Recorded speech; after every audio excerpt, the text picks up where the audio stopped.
Welcome back to my channel. Today is Sunday, October the 18th, 2020, and we're going to bring my painting to a close that I was doing for the last two sessions, and we're going to take a brief look at how to treat some of the figures in your paintings. So please feel free to subscribe to my channel, and we'll get straight to this when we come right back. So stay tuned.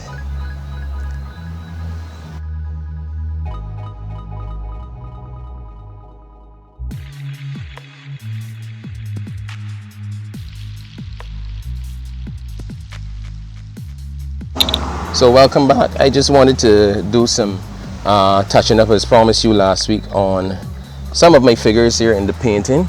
In particular, I wanted to highlight the hair on this lady here. She's one of my favorite ladies in the piece. So I know the sunlight is coming from above, and I just wanted to give some more texture to the hair, make it full and make it really big.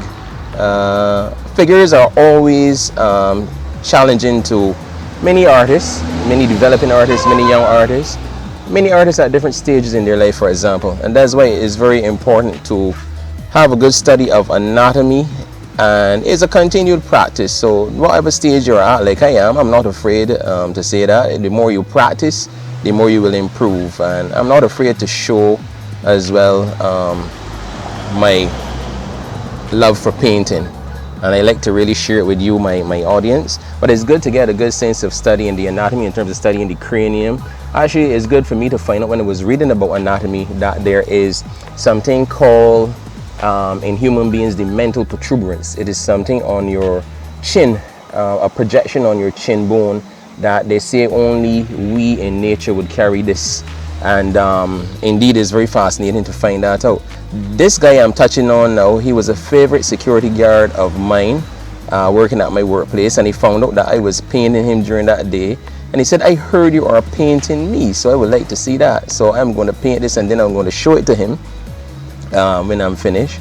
But we had a good laugh about it as well, because, you know, he's just stood there. He's always like a gentle giant to me, and he's always a very nice gentleman, and I am glad that he's part of my painting, and I'm trying to, you know, do him some good here. I'm just building up the highlights as I promised, and I'm doing it with a very fine number 2 brush. So, you know, these are when you get into the finer details now of finishing your piece. It's always good to move towards the finer brushes in your collection. Again, also, the value of figures, as I mentioned in the first episode or the first series, is to really add life to a painting or to a composition as well, to give it some sort of life and feel and vibrancy with the characters of the figures, which I like to kind of exaggerate sometimes a bit and give them that kind of caricature feel as well sometimes, and they add volume and indeed life to the painting. So I'm just putting some highlights on the lady's face here now, and just making a nice little addition here, just fleshing out her hand here a bit, because I thought it was a little too slim. So honestly, you make those adjustments to your piece. And Mr. Cool Dude here in the shades as well. Just want to highlight some of his skin here. Just want to darken that area a little bit because the highlights are much more, I would say, striking on his hand. And down this area here, I just wanted to paint that as in the shadow, his skin, because it's kind of moved away from the light that is on top pretty much, and I just wanted to clean it up a bit and define it much more as he's in the shoes here. And the area as well here, if you want to pay notice, as the area goes away, this area here, it becomes in the shadow, it becomes darker. So I'm just using some raw umber as kind of a flesh tone to just push it back a bit into the darkness, into the shadow area. And just want to mix up a darker color that I can also get to his shoes. So it's always good to get a kind of holistic sense, putting them in the shadows there as to your figures and the role they perform in adding to your painting. You see, compositionally, I have them in a circular kind of arrangement or pattern to add interest to the painting as well. and just putting on his shoes here. And then the bottom of his shoe as well is good to pay good attention to separate it away from the figure. So you get those little separations going from the shadow, I'm sorry to say, from the shadow, and you get those little separations going that will make the work a little more distinct. In this case, I just also want to work on his jeans as well, give them some folds. And folds are quite challenging in terms of working on folds, but I have him in a short jean pants, which I would like to just highlight here. Put a little blue gray there, just a little base color to cover that, and then I'll just highlight this coming into the light, further into the light here, and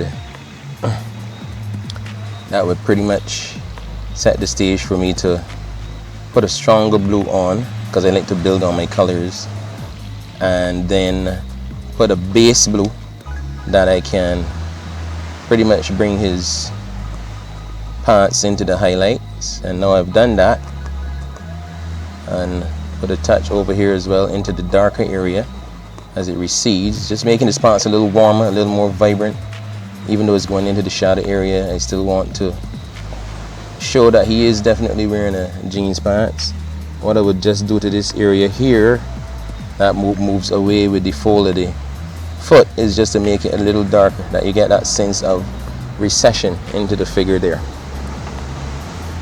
And also as well into this area here that is kind of beginning to turn away from the light, I would just knock that down a bit right here. So in terms of the folds, I would pick my lighter values, mix a kind of light blue gray, and on top of that then choose where I choose to put some highlights in terms of bringing some folds into the gentleman's jeans pants. And you know, folds are complex because they're medium and very highlighted tones that would go into the area where the jeans is. That would make it more interesting, give it some dynamic volume in terms of applying your folds. Not the easiest things to paint, but indeed you can do some practicing. Look at cloth, look at how cloth is folded. I got some studies on that, but particularly because this is so intricate and he's so far away, you don't want to overemphasize the fold, but just give some hints that the pants is folding and the fabric is folding in the light. Again, as well on his shirt here, just a few highlights to give you that kind of complete feel here. And I also wanted to paint an area on his shirt where I would put like some sort of brand or tattoo onto his shirt. So I'm painting that in a white base. So that is what I will do to just establish that area. And on top of that, I want to just put a few little highlights that would suggest words. You don't have to put all the details here, but say for example you want to suggest a brand name right here, like CI for example. That is a good way of bringing some details into your piece, and making sure that you, just by the suggestions alone, that you have some type of suggestion of detail by simple brush strokes, pushing it back. So here again I want to work on his leg and push that further into the shadow area, right, that you can definitely get a deepening sense of him and his foot moving away from us, just like that,